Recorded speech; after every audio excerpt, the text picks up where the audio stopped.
From the Understood Podcast Network, this is In It, a podcast about the ins and outs, the ups and downs, of supporting kids who learn and think differently. I'm Gretchen Vierstra, a former classroom teacher and an editor here at Understood. And I'm Rachel Bozek, a writer and editor with a family that's definitely in it. Today, we're talking about the sometimes challenging, never boring journey that is puberty for kids who have ADHD. For this conversation, we're bringing back Roberto Olivardia, a Massachusetts-based clinical psychologist with more than 20 years of experience evaluating people for things like ADHD. He's also someone who, himself, was diagnosed with ADHD as an adult. But first, we wanted to bring in the voices of some parents who are very much in it when it comes to raising teenagers who have ADHD and who very generously shared their experiences with us. My name is Stephanie, and I am going to tell you about my son who has ADHD and is about to turn 13 years old. My name's Nick, and I'm here to talk about my child going through puberty with ADHD. My name is Brandy, and I'm the mother of two teenage daughters. Both have ADHD, and one has dyslexia. I would say when puberty hit, the number one thing that was difficult was working on self-care.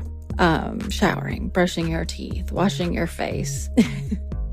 That's a struggle even as an adult with ADHD. So, and it's a sensitive topic. Everything's a sensitive topic, usually with teenagers. Yeah, some of the unique challenges I would say is just like dealing with school, balancing that with home and family life, because he wants to go see his friends, he wants to play sports, he wants to date girls. He's always been forgetful, always had trouble sticking with a schedule or a routine or remembering to do his chores, and all of that has gotten disastrously worse. I think another challenge with teenagers, and I know it was very challenging for myself, was friendships and relationships. The compulsion to hyper-focus on one friend, and then suddenly you've lost interest and you've moved on to this other friend, or even just forgetting to call someone back, forgetting a birthday, forgetting their name. I mean, it's endless, and it's something that you just have to be really open about. And so, just kind of allowing him to do different things, but also trying to keep him on track has been difficult.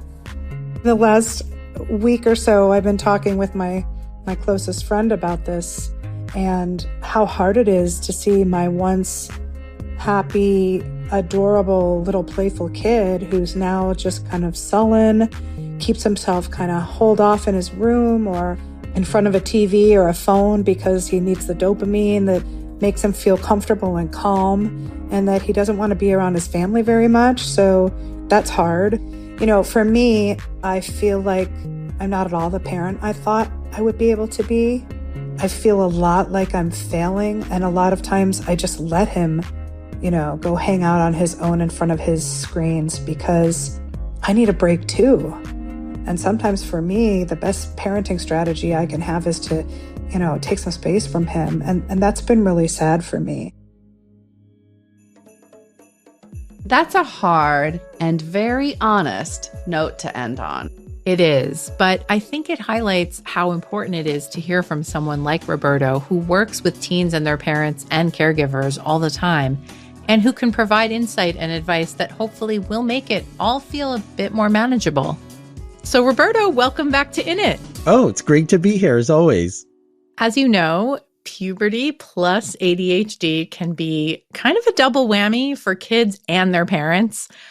So let's get into why that is, but talking about the challenges that puberty presents on its own, what do we know is going on for kids at this stage of life? Like what's changing physically, what's changing from a social emotional standpoint, all of the things. Yeah, I mean, in some ways, I think of it as what isn't happening is probably the better question. That is true. Because there is so much happening.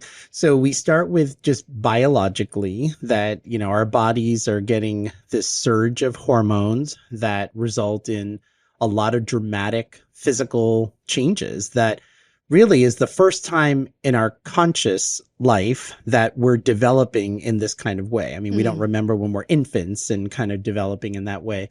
So that can be such a awkward at best and scary, to people, everything from your voice changing and hair growing in places and growth spurts and parts of your body that are changing, that are very different, and how you move and how you operate in the world. So from even just your relationship to your body and body image and all of that becomes this huge issue. And there isn't a one size fits all. I mean, there are some people where if they're, let's say, developing more early, they can have a harder time with. Other people, if they're developing later. I mean, generally speaking, research shows that for boys who develop later, it's often sort of seen as more of a negative experience for them. For girls who mature earlier, it tends to be more of a negative experience. Yep. But I've seen the whole gamut. And I think because of that attention on the body and physicality, you have now sort of this whole other platform of thinking about oneself as a sexual being and sort of sexual identity and sexuality and all of that coming in with the rush of hormones and the way we relate to our peers and think about peers. The big question psychologically is, who am I? Is the big identity question, the capital I. And part of that is because now as the body is changing, you're thinking of yourself in a different way. And psychologically, your prefrontal cortex is developing. So your ability to think more outside the box, to think more abstractly, to think about your thinking, your metacognition. And as a result, it's very normal for kids to start to kind of move away from parents and really close to peers. And that makes a lot of sense because your peer group is going to be who affirms you in a certain way. That affiliation is so important. And then you have the importance of the peer group in wanting conformity and at the same time wanting a uniqueness. So there's this tension in adolescence of, I want to be like everyone else and I want to stand out in some ways, and how that sort of works out. On a larger scale, you have a bigger flow of executive function demands that you start to see in high school, and more responsibilities, driving, school, work, all of that. And so as a result, it's just your world just opens up on so many different levels, which is exciting and scary at the same time. Okay, so it's a lot. So let's talk about some of these changes that come with puberty and how they might interact with ADHD. So let's start with physical developments. So as you said, kids hit puberty, their bodies start to change and they require a little more self-care. So how does that tend to play out with ADHD? This is where that intersection is so important because, with the increasing executive demands and when you think about, I just remember the thing that I hear a lot from parents is, oh my gosh, my kid has to remember to brush their teeth and wear deodorant. Like teenagers smell like, all those hormones that they're sweating out, and being aware of that kind of self-care, which on one hand, you'll see this increase with adolescents who become very attuned to that because they don't want to be ostracized. But then there are other things that they might completely, neglect. But it requires at first like a certain mindfulness and attunement to just even being in the present moment to know what does our body need. And so when we think about the biggest issues that we'll often see with ADHD, issues, sleep, of eating, of, movement and all of that, like what is the body requiring? And as an adolescent, we're also getting into spaces where our parents are not in those spaces with us anymore. And so like, I know for me, like I grew up in a household where it was very health conscious, like no soda, no sugar cereals, but my best friend had Lucky Charms and, Orange Crush. And I would jug that thing down like there was no tomorrow. And I was not as attuned to having ADHD myself. I was not as attuned to, drinking a 2-liter bottle of soda doesn't make me feel very good afterwards, and kind of tuning into what that does and reflecting on that, on the body and understanding the importance of that kind of maintenance on the long term. Just recently, I had a parent that said, my kid, he's not brushing his teeth. He just pops mints. He doesn't want bad breath because that would be socially a big faux pas. But he doesn't understand that he's going to lose his teeth when he's 40 if he doesn't brush his teeth. And I said to the parent, this is actually quite common in teens and adults, frankly, with ADHD, is being able to see the long-term consequences sometimes of these everyday habits that we have to perform.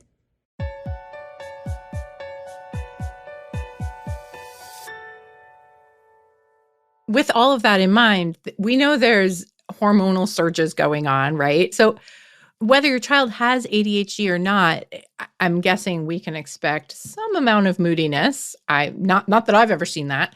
No, me neither. So does ADHD exacerbate that? Sure. So we know that absolutely that we're getting, this increasing levels of hormones. So we know that that kind of hormonal sort of fluctuations absolutely is implicated in sometimes emotional dysregulation that you'll see in every teenager, the sort of dramas and chaos that sometimes we can find ourselves in. With ADHD, there's much more of that. So people with ADHD, one of the features is a dysregulation on a number of fronts, and one of which is emotional dysregulation. So people with ADHD do have a higher risk of developing a mood disorder, for example. And there is neurobiological research showing this, that the emotional processing in an ADHD brain makes it harder sometimes for people to self-soothe or to inhibit from acting on an emotion. So it's not that an ADHD person's emotional response is overactive per se. Like studies will show that they're reacting initially similarly to, let's say, emotional or provocative stimuli as someone without ADHD. The difference is the non-ADHD group can soothe themselves and properly distract out of that negative emotion better and faster. And they're more likely to connect to their frontal lobe that says, oh, this teacher is making me mad. I want to swear at them, but I'm not, because that could get me into trouble. An ADHD person's brain has a delay in that connection to the frontal lobe. And if you think about it with emotions, even a 3-second delay can be a huge difference in terms of how a situation manifests emotionally. And people with ADHD, often will score higher on and rate themselves as being more emotionally sensitive as individuals, particularly rejection sensitive. And I think the upside to that is that we can also be seen as more empathic. But as a kid with ADHD, I remember I like that I'm empathic and I like that I'm an emotional person, but I need some way of filtering this, because I can be drowned in this very, very easily. It was very apparent to me at a very young age. I had to figure that emotional storm out. So lastly, related to hormones, I wanted to mention for kids taking ADHD medication, do hormonal changes typically affect how these meds work? What can parents expect from that? So it's so important I would say, compared to virtually every other class of medications, antipsychotics, antidepressants, anti-anxiety medications, the thing that's so important to understand with ADHD medications, stimulants or non-stimulants, is the nature of ADHD is almost reflected in some ways as even the relationship to medication. For example, there isn't a specific protocol of this medication works for this kind of person with ADHD. It really can be trial and error. I've worked with identical twins at different times where one brother responded well to one medication, the other brother had nasty side effects from that same medication, and they have 100% of the same DNA. And then in addition, that medication is interacting with a specific biological system at a specific moment in time in a specific environment. So meaning that especially during puberty, it's not unusual sometimes where a medication that might have worked well when a child was 8 or 9 might not work the same at 13, 14. Now, part of that is how that's metabolized could be very different. Part of that is, hormonal influences, other biological influences, and the executive demands have risen. So a lot of times particularly I hear this from college students who will say the medication that they were on in high school no longer works. And the question is, okay, is it that the medication stopped working, or the demands obviously have risen in college that the dose you were on or the medication you were on is not meeting the demand of where you are today? But physically, I've also seen that when people have growth spurts, when people sometimes lose weight, gain weight, even though stimulants in general are not even dosed on weight compared to other medications, but just all of the changes that can happen biologically. So it really does take a nuanced, individualized approach of looking at sort of how it's working for that individual, especially when we're thinking about puberty. Makes sense.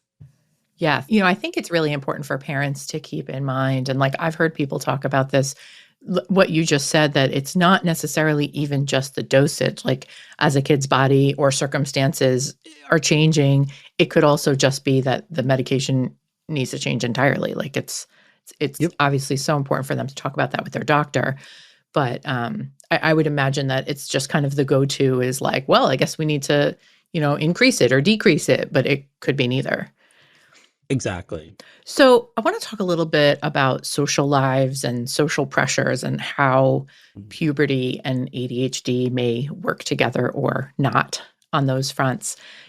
Kids this age are faced with a lot of hard choices. They try to work out who they are, how to fit in with their peers. Some may be experimenting with drugs or alcohol or sex. And they're just generally more independent, whether we like it or not as parents. So does having ADHD create an additional layer of complexity with all of that? Oh, yeah. I think having ADHD by nature adds a whole other layer Or I guess the better question is, complexity how does it? to Yeah. everything. I think we Exactly. We know the answer is yes. Yes. So first is for parents, it's so important to understand that you have a teenager, an emerging teenager. And if you have friends who have teenagers, and on one hand, there's going to be a lot that you have in common with your friends who also have teenagers. But then it's going to be clear to you the differences if your friends have teenagers who have ADHD and the ones that don't. Because the ones that do, there's this understanding of this kind of push-pull that sometimes happens because kids, again, teenagers are typically separating from parents. They want to do things on their own. Maybe they want to get their driver's license and drive. And an ADHD kid might need help in reminding them where their keys are and reminding them to brush their teeth, which can feel infantilizing to the teen. And sometimes for the parents, they don't like doing that. And they're sort of torn. So there's this push and pull sometimes around, well, you want your independence, and at the same time, you're depending on me, for certain things. And sometimes parents are like, well, should I just push them out of the nest, a little bit more? They need to learn, but then they're going to fall on their face. And so I think it's so important to have conversations right off the bat. And all of this comes down to just full education about ADHD, that there's going to be parts that your teen will thrive and be able to be independent fully. And then there are other things they're going to need that scaffolding. They're going to need that help. One example that comes to mind, I have a son who has ADHD and dyslexia, and he's a freshman in college. I can't even believe he's in college now, but that's a whole other story. He's doing great. He loves it. Nice. I'm so happy for him. But I remember at the beginning of his junior year of high school, the assembly at the school to the parents, and they were starting to talk about college, and they said, now remember, parents, this is your kid's journey. They have to drive the bus. They're going to do everything. They're going to do this. And I'm sitting there thinking, no, my kid's going to need my help with some of these things. I'm not going to do it for him, of course, but this is going to be a collaboration. Mm-hmm. This is not, okay, it's all on you to do this. And frankly, I think that's a lot for any teenager. Yeah. But especially for an ADHD kid, I thought, and I sent an email afterwards, a nice email, to basically say, just to be aware of particularly kids on a neurodiverse spectrum, that I don't want the message for parents to be like, oh, your kid is not independent if they need you to help them set up college tours and to sit with them while they're writing their college essays and things like that. So that's important for parents to sort of know and work out with their kids. And for the teenagers, because we have more exposure and sort of more independence, that means we can get into a lot of trouble, or, we can open ourselves to these great opportunities.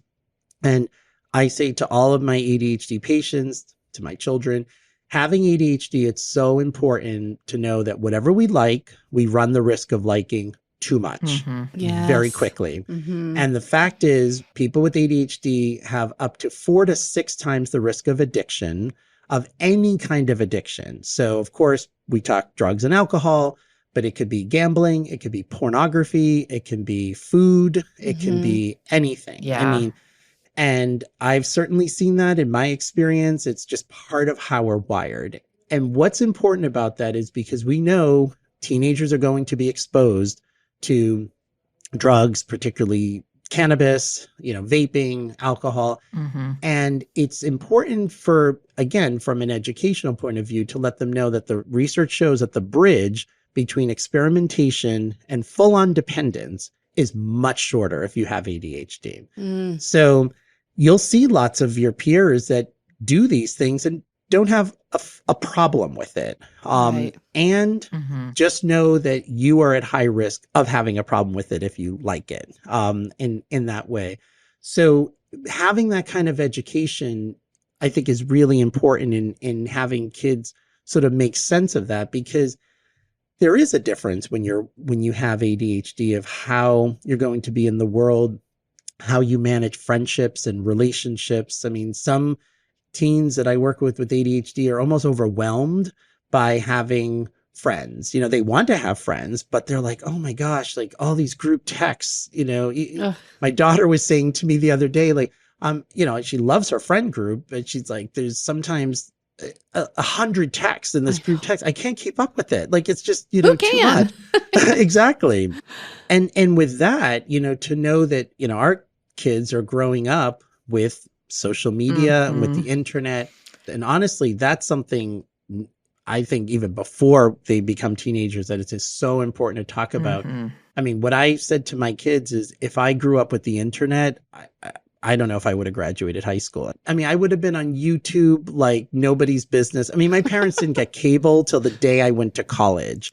And they knew who their son... I was really mad about it, by the way, because I wanted my MTV. Oh, my God. And I'm like, are you kidding me? The day I go to college? But they knew who I was, because I would have been... I loved TV. Like, if I had access to that. So I was very strict as a parent around social media. And I told my kids the reason is not about not trusting them.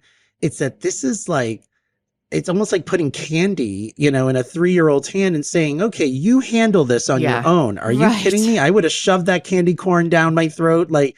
And then having conversations. And I think a lot of times, particularly with ADHD, a lot of the parenting books that might say, oh, do this, they don't always apply if you have a kid with ADHD. And so for parents to find community with other parents who have ADHD, podcasts like this and educating themselves is so, key and important, because it is a different way of kind of being in the world.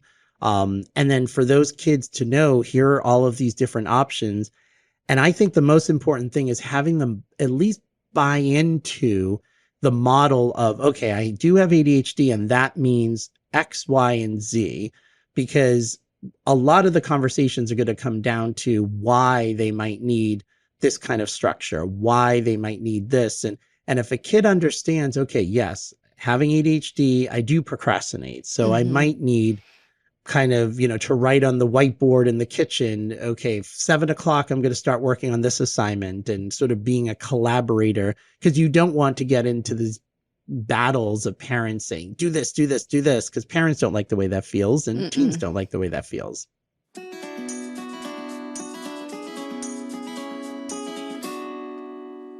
I've heard a lot from parents of teens that, that I know, like lots of times when they're exasperated with a kid's trouble with executive function or their mood challenges, they're like, maybe it's ADHD for these, kids who aren't diagnosed. So if your kid's not diagnosed, how can you tell if this is just a teen thing or is this an ADHD thing and you should look into it? Right, because it's normal in adolescence to push back, to not always be motivated, academically, because your peer group and the social part sort of takes over, to be not always have your room clean, and those kinds of things. So where you start to wonder, is this ADHD is, well, one is there a family history? Mm-hmm. So are there other members of the family, including the parents themselves? Again, they might not be diagnosed, but that they can be like, I can kind of relate to this, in this kind of way, because ADHD is highly heritable. So it's unusual that in a person who is biologically related to their members of their family, that they'll be the only ones with ADHD. But two is a lot of times parents will feel it when they say, there's such a disparity between what one would expect given that person's, intelligence and the way that they are and their functioning, and in a way that even the teen themselves can be frustrated by. Because sometimes you'll have a kid that's like, yeah, I don't care about math, so I'm not doing it.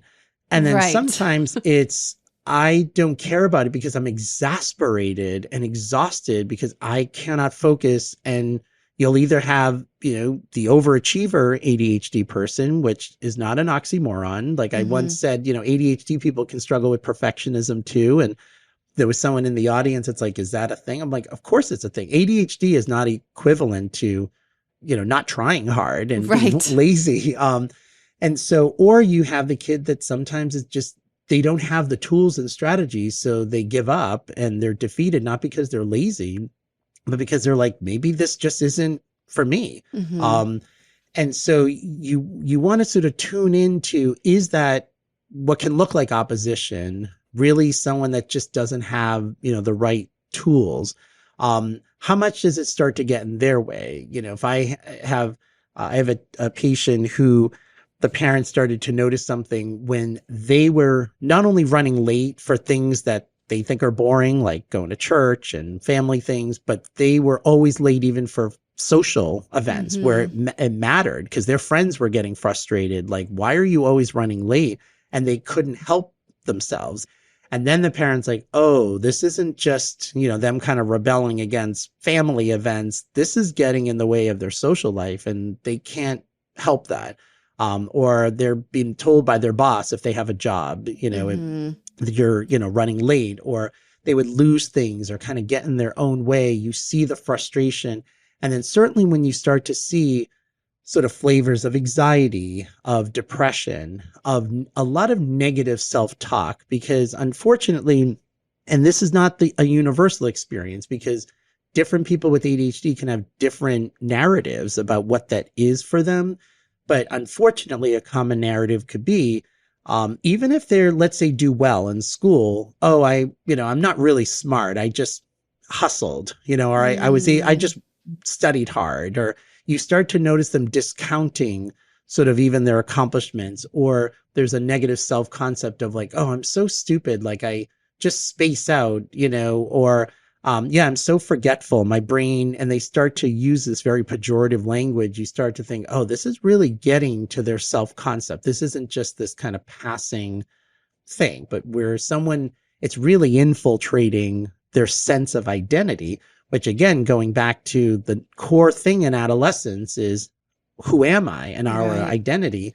And where ADHD can, for a lot of people really emerge into this different dimension in adolescence, that gets very intertwined, in ways. But one thing I should say that I think is definitely an upside of social media, because I have a lot of criticisms about social media, but one of the things I will say that's good is there's a lot less stigma, especially amongst young people, than I have ever seen in the 20, 25 years I've been working. So I remember 15 years ago talking to kids about having ADHD, and it was, some kids were like, oh, like it was almost like a death sentence, almost. And now they're like, oh, I know I have ADHD. Like it was so clear. And then, they'll say, oh, my best friends have ADHD. And there's a lot, and even less stigma around taking medication. The adults, there's still a lot of, again, that kind of education because, they might have grown up at a time where you were like the bad kid, if you had ADHD. So that's a good part overall, but it doesn't mean that even with less stigma, there isn't that negative self-concept that could sometimes still happen.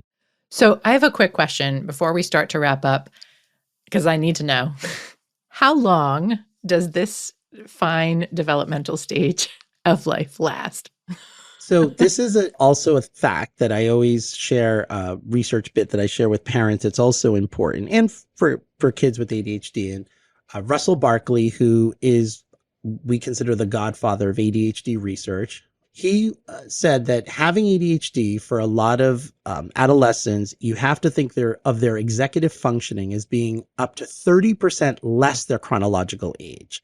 So if you have an 18-year-old, they can have the intelligence of a 30-year-old, but have the executive functions of a 12-year-old. And that's one of those things that when I say that to parents, are like, okay, that's helpful to know, because sometimes they're frustrated. Like, why aren't you able to do X, Y, and Z? And for the kid themselves.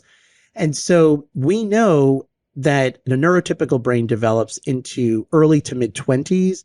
For someone with ADHD, it's like late 20s. Mm-hmm. The launching sort of, into transitioning to college or to career and things like that. So, I always tell people it's a process that, I mean, even in a neurotypical individual, it varies on so many, different factors. But with ADHD, you want to consider that it's not like, okay, this person, let's say in high school, they have this down, because once they go to college, all the things that you would see in a neurotypical individual, you just have to almost add a couple extra layers of dimension as to what that is for someone with ADHD, because now it's like a whole new kind of system of, I have to adhere to sort of a whole new way of doing things and develop a strategy of how to kind of work, through all of that.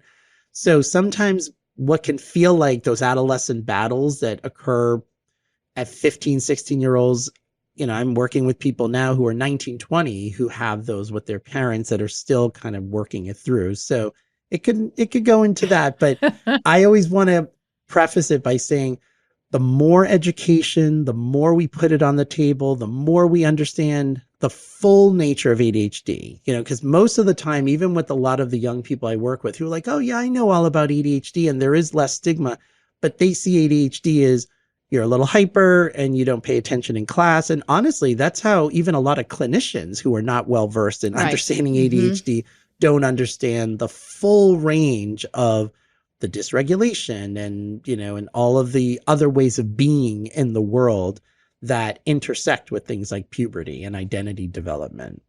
Okay, very last question, really quick. Puberty's not all bad, right? I'd like you to tell us something good about this stage. Oh, absolutely. That, I know we're sort of talking about all of the slides. To me, it's an exciting thing. I mean, there's an opening up of just options in the world. And again, there's an aspect of that can be a little like freaky and scary, but it's also really exciting. And especially for people with ADHD, because I know, my experience, I really hated school, like until up to college and on. Oh my gosh, was so different.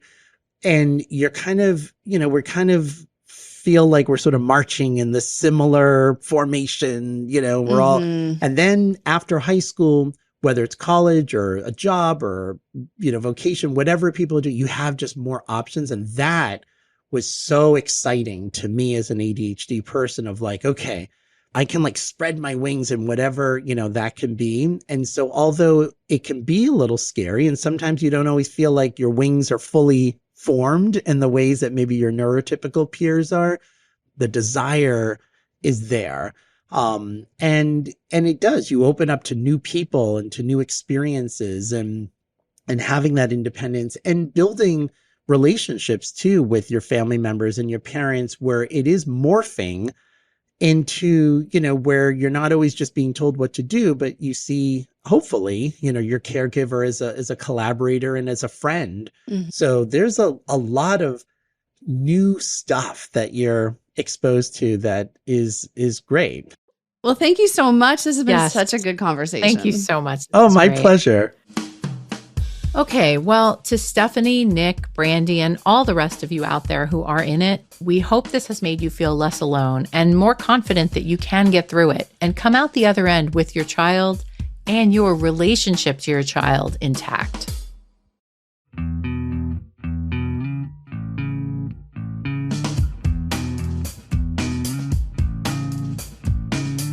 You've been listening to In It from the Understood Podcast Network.